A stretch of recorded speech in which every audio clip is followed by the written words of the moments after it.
Viewers, वेद ICS law के online platform पर आप सभी का स्वागत है। हम लोग अपने नेक्स्ट सेगमेंट की तरफ चलेंगे, जहां पर प्रिलिमिनरी के पॉइंट ऑफ व्यू से क्वेश्चंस को डिस्कस करते हुए आ रहे हैं कि हमारा नेक्स्ट जो सेट है, सेट नंबर 6 है, जिसमें हम 51 to 60 तक क्वेश्चंस को कवर करेंगे और जिस तरीके से हम डिस्कस करते आ रहे थे उसी तरीके से डिस्कस करते चलेंगे। तो चलिए हम लोग अपने पहले क्वेश्चन की ओर चलते हैं और देखते हैं हमारा पहला क्वेश्चन क्या कह रहा है। Taking away a minor from the custody of kidnapper may criminate a person for an offence as mentioned. इसमें कहा गया है कि एक वयस्क को व्यपहारकर्ता के कब्जे से ले जाना। किसी माइनर की बात की गई है, एक अवयस्क बच्चे की बात की गई है और क्वेश्चन को थोड़ा सा घुमाने की बात किया गया है। माइनर की बात की गई है, किसी कस्टडी से ले जाने की बात की है, मतलब हम इसमें कह सकते हैं कि ये जो बात कर रहा है वो किडनैपिंग फ्रॉम लॉफुल गार्जियनशिप की बात करता है। Section 361 is the right answer of this question. तो 361 जो होगा ये इसका सही आंसर होगा। ठीक है, सेक्शन 63, सेक्शन 60, 362 और 368 जो बचे हुए हमारे रिमेनिंग जो ऑप्शंस हैं उनको भी देख लेते हैं और इसके लिए हम लोग चलते हैं, देखते हैं कि अबडक्शन, किडनैपिंग, इनमें क्या अंतर है, लॉफुल गार्जियनशिप के जो इसेंशियल्स हैं वो किस प्रकार सेक्शन में दिए हैं, इनको हम देखते हुए चलते हैं।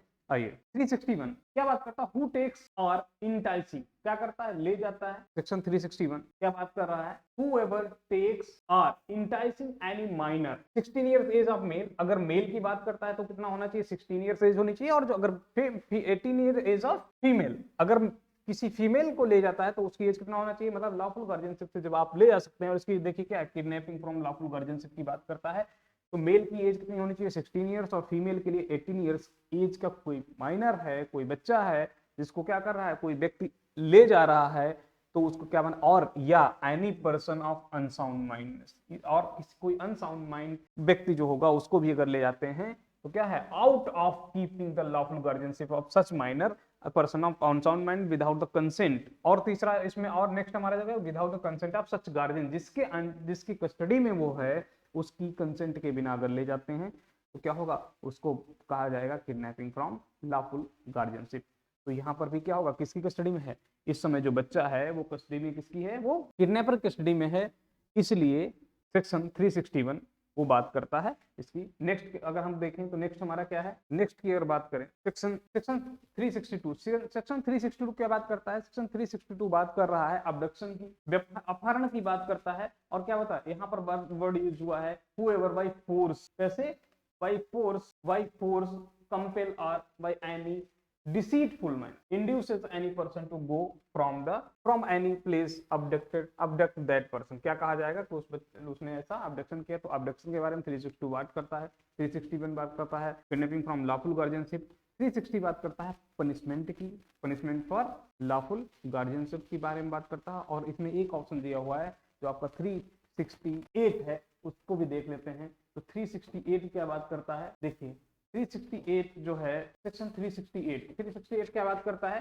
कि wrongful concealing or keeping confinement kidnapped or abducted person, किसी किडनैप्ड या अबडक्टेड पर्सन को कंसील करके रखना या उसको कन्फाइन करके रखना, इसके बारे में कहां पर बताया गया है, सेक्शन 368 में बताया गया। ठीक है, हमारा जो क्वेश्चन नंबर 51 है इस सेगमेंट का पहला क्वेश्चन है, उसका जो सही ऑप्शन क्या होगा, वो B option is the right answer of this question. हमने सेक्शन 363 भी देख लिया, इसमें क्या बात कर रहा है, पनिशमेंट की बात करता है, ये बात अबडक्शन की करता है, और ये बात करता है कंसीलमेंट और कन्फाइन करने का किसी अबडक्टेड या किडनैप्ड पर्सन का। नेक्स्ट क्वेश्चन की तरफ चलते हैं और हमारा नेक्स्ट क्वेश्चन क्या है, देखिए अ man causes believe to a woman that she is lawfully married to him and consequently cohabitates with her. Man is guilty of offense of, क्या बात करता है कि एक पुरुष एक स्त्री को यह विश्वास दिलाता है कि वह उससे विदिता विवाहित है, मतलब उसका पति है, ये बता करके उसके साथ क्या करता है, सहवास करता है। तो क्या माना जाएगा किसके लिए वो होगा, तो आप देखेंगे तो पहली बार में आपको क्या लगेगा, अगर इसको आपने सही से नहीं पढ़ रखा है इस प्रोविजन के बारे में, तो आपको लगेगा कि वो रेप जो है, रेप का क्या है, विक्टिम रेप का जो है वो अक्यूज्ड है। लेकिन क्या होगा, जब आप सेक्शन 493 जब पढ़ेंगे तो 493 में यही बात पूरी लिखी हुई है कि a man causes believe to a woman, मतलब किसी महिला को यह विश्वास दिलाते हुए उसके साथ सहवास करता है कि वो उसका पति है और लीगली वेडेड वाइफ है उसकी। तो ये बात कहाँ बताई गई है, 493 आईपीसी में ये बात साफ साफ लिखी है। तो option D is the right answer of this question. 498 जो बात करता है, ये किसकी बात करता है, ये 498 ए के बारे में तो आपने पढ़ा है, क्रूरल्टी के बारे में, क्रूरता के बारे में बताया गया है, लेकिन जो 498 है इसको हम लोग देख लेते हैं। आइए सेक्शन 498, सेक्शन 498 क्या बात करता है, इंटाइसिंग और टेकिंग अवे और detaining with criminal intention of married women, किसी विवाहित महिला को क्या करना, इंटाइसिंग अवे करना या उसको डिटेन रखना, कहीं पर डिटेन करना, उसके पनिशमेंट के या उस अपराध के बारे में कहाँ बताया गया है, 498 में। हमें यहीं पर 498 में बताया गया है, हमें यहाँ पर इतने ही जानने की आवश्यकता है, इससे अधिक जानने की आवश्यकता नहीं है। तो इसका जो आंसर, सही आंसर क्या है, वो क्या हो जाएगा, option B is the right answer of this question. 49 इसमें परिभाषित अपराध के लिए जो होगा वो लायबल होगा, क्योंकि ये जो अपराध है इसको यहाँ पर 493 के अंतर्गत आईपीसी में डिफाइन किया गया है। नेक्स्ट क्वेश्चन की तरफ चलते हैं। हमारा नेक्स्ट क्वेश्चन है, the term electronic record mentioned in the Indian penal code will be interpreted. Indian जो इलेक्ट्रॉनिक रिकॉर्ड जो ये जो शब्द है, इसको आईपीसी में जो किया गया है, इसको आईटी एक्ट में कहां पर बताया गया है, तो देखिए section as per section 2 of information technology act, section 3 of IT act, section 4 of IT act और section 5 of IT act. Section, इन सभी सेक्शंस को हम आईटी एक्ट के देख लेते हैं कि कहां पर बताया गया है, उसके बाद हमें समझ में आ जाएगा कि ये कहां पर चीजें बताई गई। देखिए section 2 of IT act, section 2 act बात क्या करता है, ये डेफिनेशन क्लास की बात करता है। IT act information technology act जो है वो क्या बात करता है, उसका सेक्शन 2 जो बात करता है वो डेफिनेशन क्लॉज की बात करता है, और इसी डेफिनेशन क्लॉज में सेक्शन 2T जो है, 2T क्लॉज टी जो है सेक्शन 2 का आईटी एक्ट का, वो किसकी बात करता है, इलेक्ट्रॉनिक रिकॉर्ड की बात करता है। जो हमारे बचे हुए ऑप्शंस हैं उनमें सेक्शन 3 क्या बात करता है, ऑथेंटिकेशन ऑफ इलेक्ट्रॉनिक रिकॉर्ड, इसके ऑथेंटिकेशन की बात करता है। सेक्शन 4 बात करता है legal recognition of electronic record, 3 बात क्या करता है, ऑथेंटिकेशन की, और 4 जो सेक्शन है वो बात करता है legal recognition of electronic record, और जो सेक्शन 5 है वो बात करता है legal recognition of electronic signature. यहाँ पर क्या है, इलेक्ट्रॉनिक सिग्नेचर है और यहाँ पर क्या है, इलेक्ट्रॉनिक रिकॉर्ड है। तो ये आपने चारों ऑप्शंस देख लिए क्या बात करता है। तो जो सेक्शन 2 है, तो जिस जहां पर आ रहा होगा वही क्या होगा, सही आंसर होगा। तो as per section 2 of information technology act, तो option A is the right answer of this question. क्या होगा इसका 2, अगर अंदर से पूछता डायरेक्ट तो हम यहाँ क्या करते हैं, 2 प्लस टी जो है उसमें इलेक्ट्रॉनिक रिकॉर्ड को डिफाइन किया गया है। नेक्स्ट क्वेश्चन की तरफ हम चलते हैं। नेक्स्ट क्वेश्चन हमारा है, in the Indian Penal Code the masculine word means. भारतीय संहिता, भारतीय दंड संहिता में पुरुषवाचक या पुल्लिंगवाचक जो शब्द है उसका तात्पर्य क्या है, उसका अर्थ क्या है।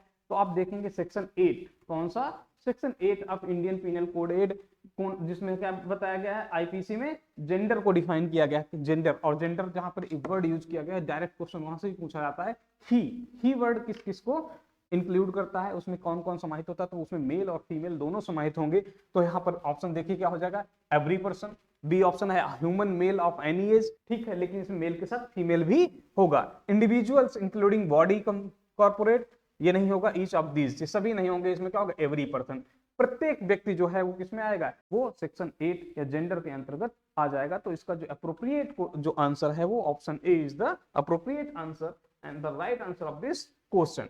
नेक्स्ट क्वेश्चन की तरफ चलते हैं। Which one of the following offence may not be tried similarly, कौन से ऑफेंस जो हैं वो निम्नलिखित में से किस अपराध का संक्षिप्त विचारण नहीं किया जा सकता।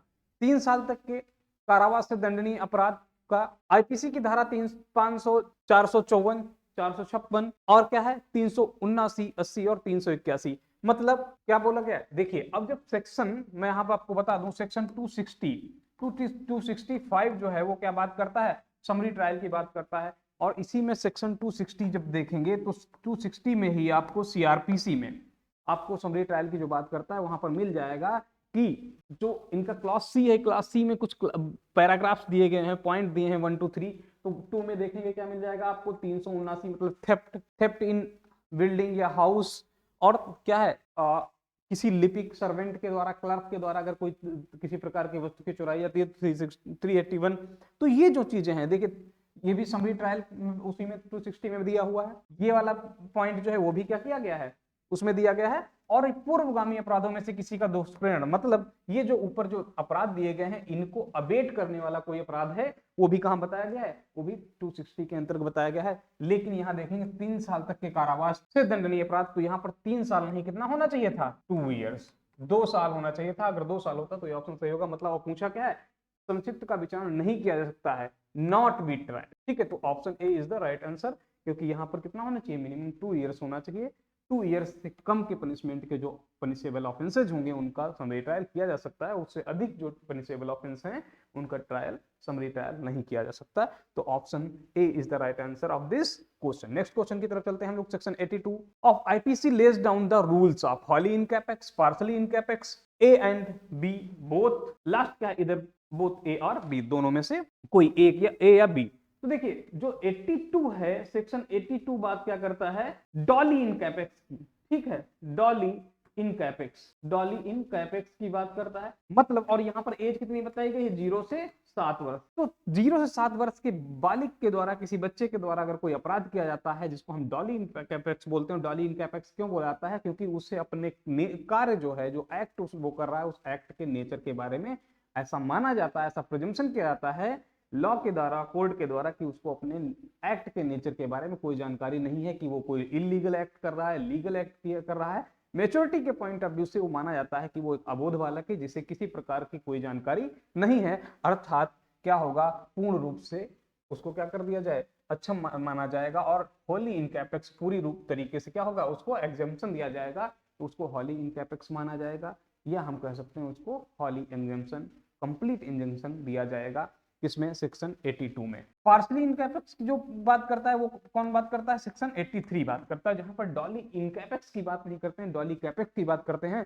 और वहां पर जो एज है वो कितनी बताई गई है, 7 to 12 ईयर्स, 7 से 12 वर्ष के बच्चे। वहां पर देखा जाएगा कि उस बच्चे से जैसे जब क्वेश्चन किया जाएगा कोर्ट के अंतर्गत, तो वह सही सही उन क्वेश्चंस को, उन प्रश्नों को समझकर उनका सही उत्तर दे सकता है। मैच्योरिटी लेवल उनका देखा जाएगा, आईक्यू लेवल देखा जाएगा, और वो अपने कार्य के प्रकृति को समझ रहा है तो उसकी लायबिलिटी उसी के अनुसार बनाई जाएगी, अगर नहीं समझ रहा है तो उसको उसी प्रकार से उसको छूट दे दी जाएगी। तो इसमें जो आंसर सही होगा वो हो जाएगा हॉली इन कैपेक्स माना जाएगा, सेक्शन 82। नेक्स्ट क्वेश्चन की तरफ चलते हैं हम लोग। नेक्स्ट क्वेश्चन है, which section of the IPC defines sedition. Sedition, sedition जो वर्ड है इसको अभी बहुत चर्चा में रहा है, क्योंकि नए बिल जो आए थे उसके बाद वो एक्ट्स बने और सेडिशन को रिप्लेस कर दिया गया, मतलब राजद्रोह को रिप्लेस कर दिया किस वर्ड से, देशद्रोह से। तो अब राजद्रोह की जगह कौन सा होगा, देशद्रोह। और इसको कहाँ किया गया है, बहुत से लोगों पर ये लगाया गया जो, तो ये सेक्शन 124A जो है ये क्या है, इसमें सेक्शन 124A में राजद्रोह को डिफाइन किया। ये जो सेक्शन 124 है, इससे रिलेटेड एक केस है जिसका नाम है Kedar Singh versus state of Bihar, state of Bihar, ठीक है। ये Kedar Singh versus state of Bihar जो का केस जो है, ये सेडिशन से रिलेटेड है, 124A से रिलेटेड है। और इसको कब जोड़ा गया था 124A को, तो 1870 में, 1870 में इसको क्या किया गया था, अमेंड करके आईपीसी में जोड़ा गया था, सॉरी क्लास, ठीक है। इसके बाद बाकी सेक्शंस को देख लेते हैं। 128A इसको हम लोग देख लेते हैं। सेक्शन 128A 121A क्या बात करता है, पनिशमेंट फॉर सेक्शन 21। जो सेक्शन 21 में बताया गया है कि किसी स्टेट गवर्नमेंट के अगेंस्ट कोई वार, युद्ध करने के बारे में सोचता है, युद्ध करने के बारे में तैयारी करता है, इस तो क्या बोला जाएगा कि जो उसके लिए जो पनिशमेंट की बात की गई है वही बात कहाँ पर बताई गई है, वो सेक्शन 121A में बताई गई है। सेक्शन 123 क्या बात करता है, concealing with intent to facilitate a wage वार।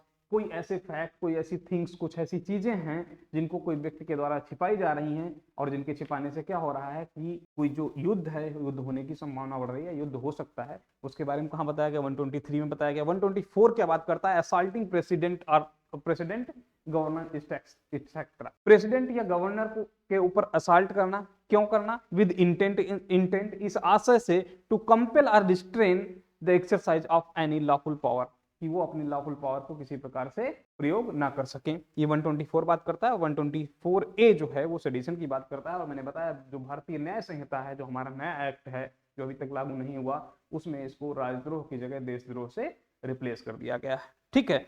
हम इसी के साथ नेक्स्ट क्वेश्चन पे चलेंगे अपना, और हमारा इसका सही आंसर क्या हो जाएगा, option D is the right answer of this question. Next question, और हमारा नेक्स्ट क्वेश्चन है फिर क्वेश्चन नंबर 158। क्या बात करता है, the expression harm is used in section 81 IPC in the sense of. जो हार्म है उसको किस सेंस में लिया जाएगा, ये पूछा गया है 81 में। तो 81 में आप देखे होंगे डेले वर्सेस स्टीफन और नेसेसिटी का रूल आया है। डेले वर्सेस स्टीफन का केस उससे बहुत इंपॉर्टेंट है, तो हर्ट तो नहीं होगा, इंजरी और damage is the right answer of this question. Physical injury, injury जो वर्ड है, इंजरी वर्ड जो है अपने आप में क्या करता है, फिजिकल इंजरी को इंक्लूड करता है। कैसे, जो सेक्शन 44 आप देखेंगे ऑफ आईपीसी, तो वहां पर 4 टाइप्स ऑफ क्या बताया गया है, there are 4 types of injury defined, उनके बारे में बताया गया। कौन सा? बॉडी से रिलेटेड, बॉडी से रिलेटेड ही इंजरी कौन सी हो जाएगी, फिजिकल इंजरी हो जाएगी, मेंटल से रिलेटेड, रेपुटेशन से रिलेटेड और प्रॉपर्टी से रिलेटेड। तो there are 4 types of injuries which is defined under section 44 of IPC। ठीक है, नेक्स्ट क्वेश्चन की तरफ चलते हैं। तो हमारा इंजरी और डैमेजेस जो है is the right answer of this question हो जाएगा, इस क्वेश्चन का आंसर हो जाएगा। नेक्स्ट क्वेश्चन जो है क्वेश्चन नंबर 59 क्या बात करता है, a in a crowd place shoots B and another person C shot dead from A's bullet, A is punishable for। मतलब ए किसको मारना चाह रहा है, ए बी पर फायर करता है, लेकिन क्या होता है कि उस भीड़ में बी को गोली ना लगकर के सी को लग जाती है। तो यहाँ पर कौन सा हो जाएगा, देखिए जब हम किसी को साथ से हत्या करना चाहते हैं, उसके बजाय किसी अन्य पर्सन को की हत्या हो जाती है, तो वहां पर सेक्शन कौन सा अप्लाई होता है, तो सेक्शन 301 वहां पर क्या होता है, अप्लाई होता है, मर्डर अंडर 301। और 302 क्यों है, क्योंकि यहाँ पर पनिशमेंट की बात की है, पनिशमेंट फॉर मर्डर। 300 के जो कुछ क्राइटेरियाज हैं, एसेंशियल्स हैं, उनके अंतर्गत जब अपराध कोई आएगा उस एसेंशियल को फुलफिल करेगा तभी 300 के अंतर्गत आएगा, मर्डर के अंतर्गत। और मानो कल्पेबल होमिसाइड अंडर 304 में क्या बताया, जो culpable homicide not amounting to murder है उसके पनिशमेंट की बात की गई है। तो 304 भी नहीं होगा, हमारा क्या होगा 301 जो है वो इसका आंसर सही आंसर होगा। Option B is the right answer of this question. Next and last question of this segment is X, यहाँ पे छूटा हुआ है X gives poison to Y in his food, Y in spite of eating gives it to Z and consequently Z dies, choose the correct option। देखिए X ने Y को poison मिला हुआ खाना दिया, लेकिन Y ने उसे ना खाकर के इसको दे दिया, Z को दे दिया, और जिससे क्या हुई, Z की डेथ हो गई। अब यहाँ पर क्या होगा कि सही आंसर चुनना, Y is liable for murder. X ने Y को दिया लेकिन Y ने क्या किया, दे दिया। अब यहाँ पर एक चीज देखने वाली है, Y की कोई इंटेंशन नहीं थी किसको, Z की हत्या करने के लिए, जबकि X की इंटेंशन थी वाई की हत्या करने के लिए। तो जो वाई है, वाई ने इंटेंशनली उसको फूड नहीं दिया, उसके नॉलेज में नहीं था कि इसमें पॉइजन है, और वो देती है, जिससे क्या होता है, वाई के देने से जेड की डेथ हो जाती है। तो यहाँ पर वाई जो है, वाई को मिस्टेक ऑफ फैक्ट का बचाव मिल जाएगा, और वाई की किसी प्रकार की कोई लायबिलिटी नहीं बनाई जाएगी। तो यहाँ पर क्या हो जाएगा, y is liable for murder of Z नहीं होगा, x is liable for murder of Z ये भी नहीं होगा, y is liable for murder and Z x for of Z and x for attempt to murder, x is liable. देखिए next question हमारा है question number 60, क्या बात करता है, x यहाँ पर हमारा छूटा हुआ है, x gives poison to y in his food, y in spite of eating gives it to Z and consequently Z dies, choose the correct option। X Y को मारने के लिए खाने में जहर मिलाकर देता है, लेकिन क्या होता है कि Y उसे ना खाकर Z को देता है, जिससे Z की हत्या हो जाती है। तो यहाँ पर पूछा गया है कि सही ऑप्शन क्या है, एक Y is liable for Z murder, क्या Y Z के मर्डर के लिए लाइबल होगी, नहीं, क्योंकि Y को यहाँ पर क्या मिल जाएगा, मिस्टेक ऑफ फैक्ट का बचाव मिल जाएगा। उसको इस बात की जानकारी नहीं थी, इस तथ्य की जानकारी नहीं थी कि इस फूड में जो है वो पॉइजन मिला है, और ना ही उसकी कोई ऐसी इंटेंशन थी वो जेड की डेथ कॉज करने की। X is liable for murder of Z, तो एक्स जो है, एक्स को लाइबल बनाया जाएगा जेड की हत्या के लिए। ये भी दोनों ऑप्शन सही नहीं होंगे, तो इस option B is the right answer of this question. इसी के साथ हमारा जो ये सेगमेंट था, इसके सभी क्वेश्चंस, जो 10 क्वेश्चन हम एक सेगमेंट में रखते हैं, वो कंप्लीट होते हैं। तो थैंक यू सो मच।